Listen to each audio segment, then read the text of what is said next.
Today is the day. This is the day that evil Haman has rolled with a dice to choose. This is the day that he has set that all of the Jews will be killed.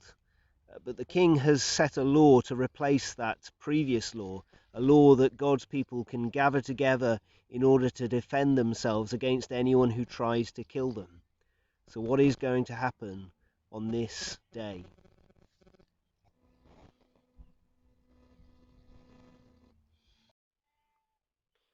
Well, as the people have seen Jewish Esther rise to the position of queen and hold influence over the king, and also Mordecai rise to a position of influence as well, having saved the king's life and therefore being highly esteemed by the king, perhaps the people, knowing the stories of God working for the Jewish people in the past, have put two and two together and realized that God is working behind the scenes here. He is protecting his people.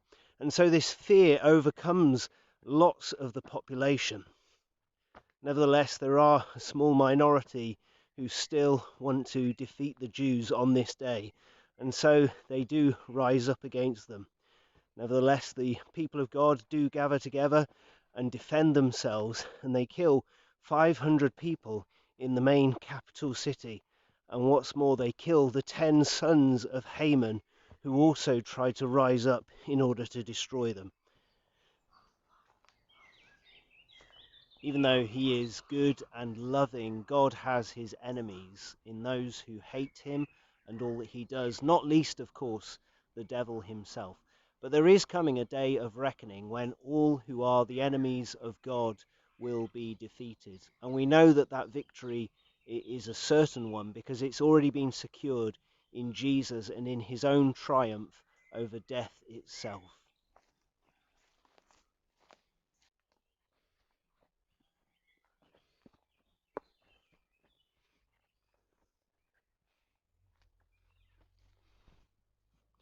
Where it's important to remember the ways that God has worked in order to save his people, not least for us as Christians in the way that Jesus has given us a meal in which to remember him by.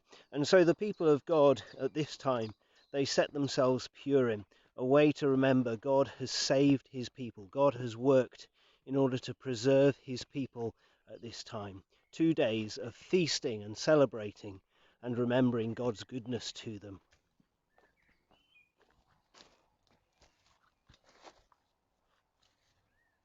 So God's people, they had been a minority group, a despised people, in a country that was not their own.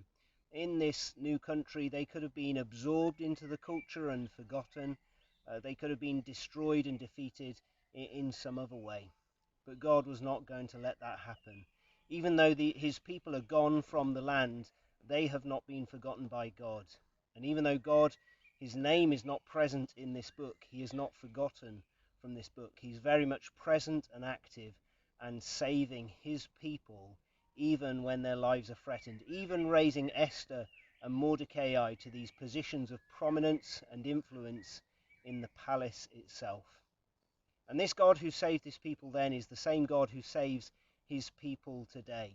He has secured that victory for his people, for us, in Jesus when he died on the cross, when he overcame the evil one.